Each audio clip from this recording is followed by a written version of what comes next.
I'm here with Jess. Hi, Jess. Hello. So this is the 5th episode of Dreamers and Doers, where I interview people who create the peaceful world of tomorrow. And I think meditation has a role to play in this. And today, we talk about Vipassana Meditation. So Vipassana Meditation, what is it, Jess? I mean, it's a lot more than what they say as just a 10-day silent retreat. Mm-hmm. But simply what people know it as is just you sit in silence for 10 days Mm-hmm. and you pretty much give away your phone, you give away everything Mm-hmm. that you usually do, and you sit from 4 a.m. till 9 p.m. Okay. learning a technique. Do you meditate from 4 a.m. to 9 p.m.? Pretty much, yes. Yeah? In between, there's like some breaks on eating and some breaks on rest, but the majority of it is meditating. But it's not just, they teach you a lot of a technique that teaches you how to, Okay. Do you go walking a bit? in what way? Or like, so Like walking. like you have like walks also? You can't read, you can't talk. No, you pretty much just sit in this hall and Okay. yeah. Oh, that sounds pretty intense. So I heard about it from a podcast mainly, and I heard a lot of good things about Vipassana meditation. But it's true that when you describe it like this to our Western minds, it sounds pretty boring, hard to do. So how did you get into it? So I first got to India 2 years ago, Mm-hmm. and from the onset of India, everyone around me was talking about Vipassana. Okay. And so I think 3 months into the trip, I was meant to do something else. I was meant to do this walk, but I decided I got too sick. So I just booked a Vipassana course. Okay. And I didn't really know what it was, but I just did it. Okay. Did you meditate at the time? No, I never practiced any meditation at that point. But I guess,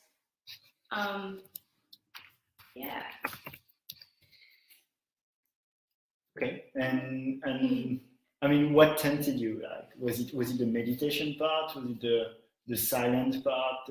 Maybe introspection part? I think I was learning a lot about myself at the time, mm-hmm. and I think I knew that to learn more about myself, I could do that through literally doing the hardest thing possible. Mm-hmm. And the hardest thing possible at that moment in time was a 10-day silent. And through that, it helped me understand a lot that was going on. Okay. But just to mention that it doesn't stop after the 10-day. I thought it would be 10 days and then everything would be figured out. But I realized it opened up the door for a lot more than that. So what, like, did you feel it changed you, and where did it change, if it did? It just made me more aware that, like, as a normal person, when you close your eyes to meditate, like, you feel nothing, mm-hmm. like what, but then this helped me realize that there's a lot, when people say, like, go inside, mm-hmm. there's a lot actually going on internally. Mm-hmm. There's a lot, and within ourselves, there's memories, there's stored tension, which is for me stored emotion, and mm-hmm. there's just a lot that's happening one time. Yeah. And did it change some of your habits in your life then? Yeah, because Vipassana for me is associated directly with habits, because when you sit down to meditate, you can honestly feel everything that causes you to do things. Okay. Like, for example, my urge to, at that time, I had a lot of eating problems. Okay. And one thing I noticed when I was by myself is this urge to really want to eat, but I usually suppress that, and it's associated with habits, because I heard it was quite good for any kind of addictions, and not only like the hardcore addictions, but like even like smartphone addictions, or like if you speak too much, for example, it can be like that's how Tim Ferriss resets it. Like talks about it. It's a complete reset. Yeah, default button. Yeah, exactly. Like a default button. Any bad habit that you have started taking, whether it's like caffeine, smartphone, speaking, eating, like that reset makes you aware of that habit? Lots of people stop smoking after. Okay. Like lots of people stop smoking. Lots of people for example, like eating disorders, depressions. You start to realize it's not just depression. There's a lot. It's just a habit. It's a habit of your mind. You know, thinking of depression, like there's waves, and like when, for example, if I experienced depression, I would go on a down wave and experience down, and then I go on an up wave. But if you take that down wave so seriously, like you start to realize it's just gonna go in waves. So I think people just get, So it really helps to kind of manage better your emotions. And like how hard was it? Because I don't know how you were before I don't know, for someone like me who, at least especially before meditation, was like very like I have to do something, I need to be active, like spending 10 days not speaking, not reading, not doing anything is very hard. Even like now, it sounds like very, very hard. Like, is it particularly hard on certain days or at certain point? Like, well, was it hard for you first? I mean, so I think afterwards was hard because it made me question my whole reality. For me, some people don't have this, some people do, but for me, I got really confused. I mean, I got sure of myself after. I became very sure of myself, and as a result, I think, it put me I was confused at first, because when I came out, I was like, whoa, I was going to study this, but I don't want to study that anymore. I used to eat like this, but no, I want to eat like this. Like, I'm meant to go home, and like, what's life going to be like? It made me realize a lot of what I was doing externally didn't reflect my internal needs and desires. And it made me realize that I think I would always play a role of being not shy, but always more reserved, but I wanted to express more. And so it was finding how my internal could now start reflecting my external. So it changed a lot because it made me become aware of actually what I wanted, not what I thought I wanted. I was very sure. But yeah, I stopped meditating for a long time over the past year. And when I started again, it always puts me back on track. I noticed that. Because the retreat is also a training for meditation that you use every day in your everyday life, then? Yeah. Is it like twice 1 hour a day? Yes. I do, 1 hour in the morning, 1 hour afternoon. Okay. Wow. Do you do? Yeah, consistently. It's like what's making me survive life right now. Next step, because I'm doing the transcendental one, which is twice 20 minutes, which is already quite a lot. And what type of people do you find? So you've been there once, but you've also been serving there 4 times. So I guess you could see quite a few different profiles there. What's the main profiles that you see? So I mean, have you heard of the place Lentil is Anything in New Zealand? A lot of people actually have spent time helping out there, which was a common link between everyone.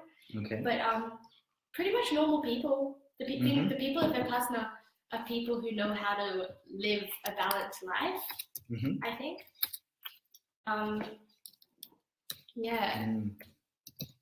I'll just tell people to ask their questions too. I'll obviously have a few more. Oh, okay, I missed some of the comments actually. So. Hey.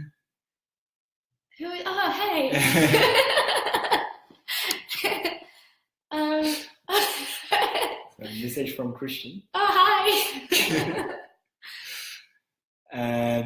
So if you have questions, mine would be a bit. So if you have questions on Vipassana, especially, feel free to ask them, and Jess will answer.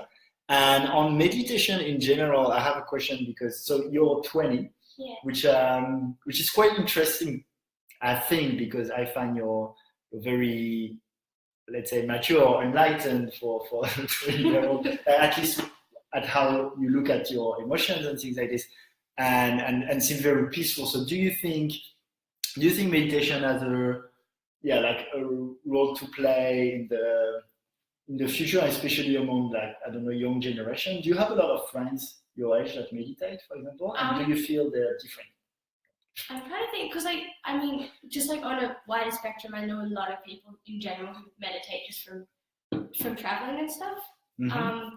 And especially there's quite a few people in Sydney that meditate, and I mean, like, I personally feel benefited from meditation, mm-hmm. and I definitely feel like they benefit from meditation.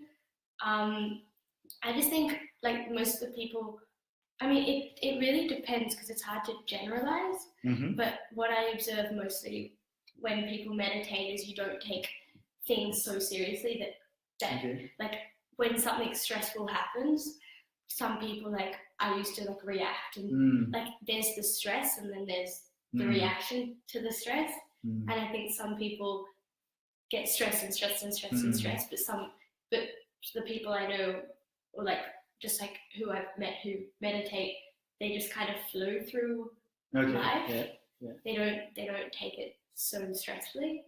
I don't know. And yeah, it's a bit like the observer of your, like, instead of being reactive, you observe it. Yeah. It's like you're looking at your body and mind.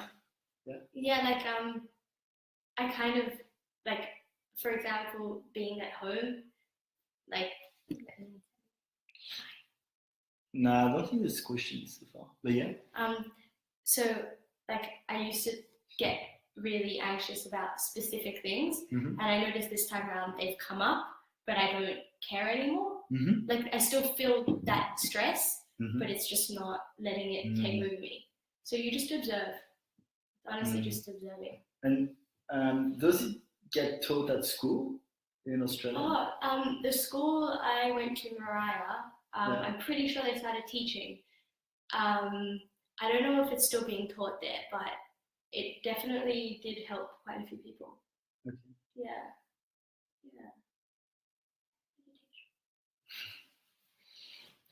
So, yeah, guys, if you have questions again, and so are you're going to do it again soon? Yeah, I'm going in June, so 1 month, and then I'm going to go to India at the end of the year and do some Vipassanas. It's like my balance between stuff. Okay. And what do you want to, like, do you want to use it then for, I don't know, for work or for whatever you want to do later? Do you have any idea of let's say applications? Yeah. Like, would it be helping other people, doing a business? I mean, for now, like, I'm studying Chinese medicine part-time, which intertwines with meditation a lot. Okay. But if you have questions on Chinese medicine too, then feel free to ask. Yeah, Chinese medicine, it's quite interesting. Yeah, it's a lot of science and body, mind. But at the moment, I'm just trying to use it to go through life more peacefully. I realize the more I help myself, I help other people. Yeah. So for now, I'm just using it for myself, to help myself, which I think can help other people equally. Yeah. In a way, because, like, you're more. Yeah, I don't know. Yeah, I think people need to help themselves first, because otherwise you don't do it well when you want to help others and you didn't help yourself first. So. It makes it easier to be there for someone else. Yeah. And have you tried other methods of meditation, or just Vipassana? No, I have tried. Last year I went on, like, a roller coaster of kind of. Oh, that's okay. I went on a roller coaster of, like, trying different things and, like, different forms of things, like different meditations, like visualization, mantras. I tried a bit of mantras, but for me personally, it didn't help. Oh wait, okay, sorry. So I missed some question. I like your jumpers. Thanks, Dave. And where is a good starting point for Vipassana meditation by Andrew? I mean, so there's the meditation centers all over Australia. That's the 10-day silent meditation we talked about. So so like the real only start for me, at least for meditation, is to sit it, to try it, because for me, I realized that once I sat it for 10 days, that was just the beginning, because you still have to intertwine that with your daily life.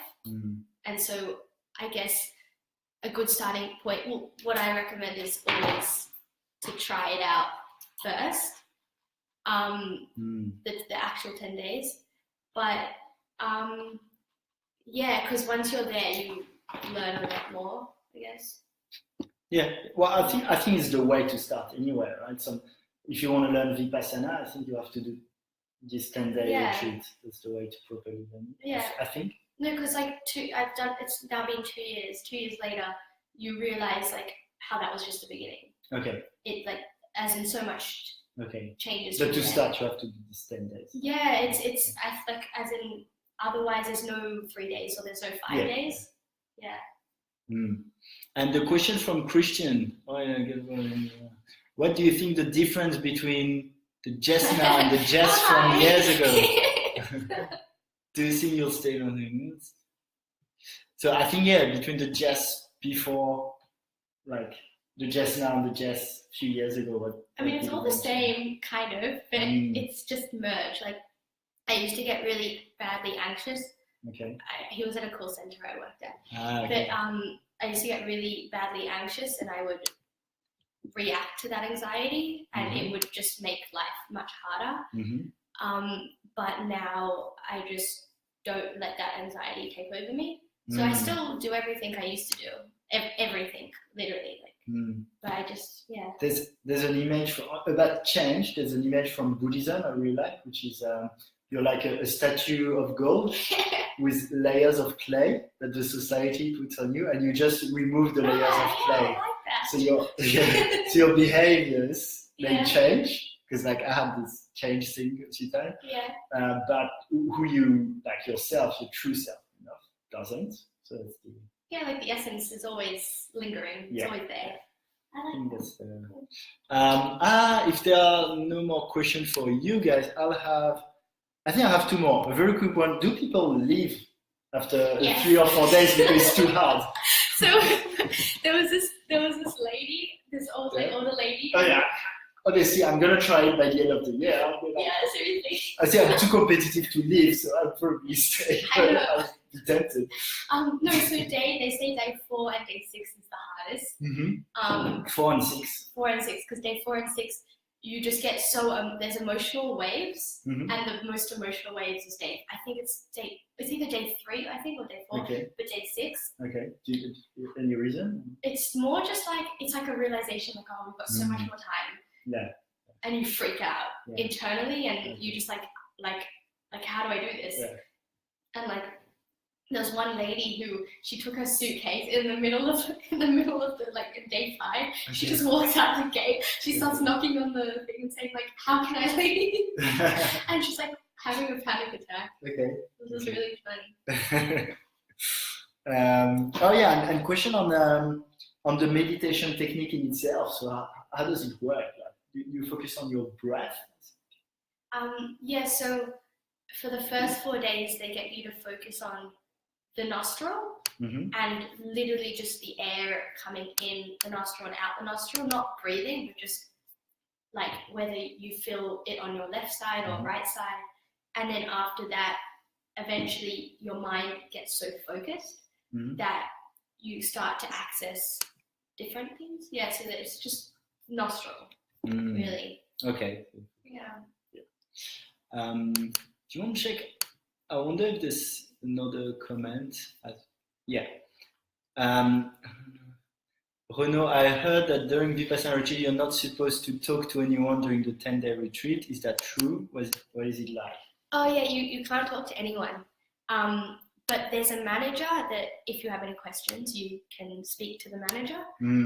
But other than that, no one. Like, no, you can't look at people. You just like introvert completely. Yeah. So you're not meant to interact whatsoever, even like avoid eye contact.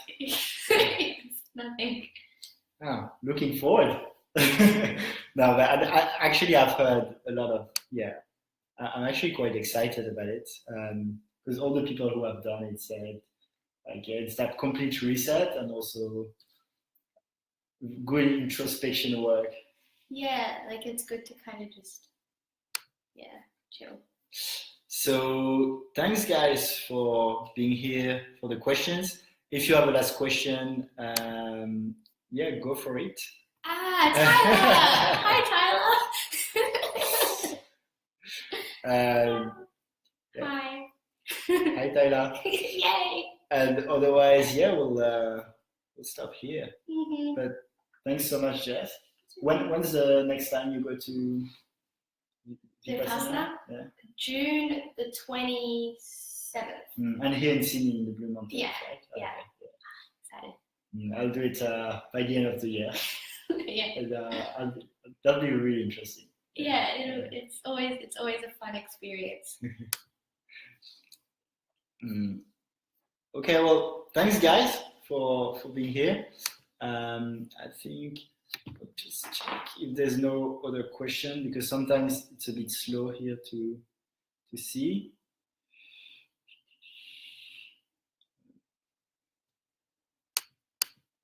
I think there are more comments. Can you check on your phone? We're drinking turmeric tea, which is really yummy. Oh yeah, turmeric tea, really good. Very good brain food actually. There's curcumin, and curcumin is one of the best things you can get for your brain. I think it's fine. Oh yeah, don't.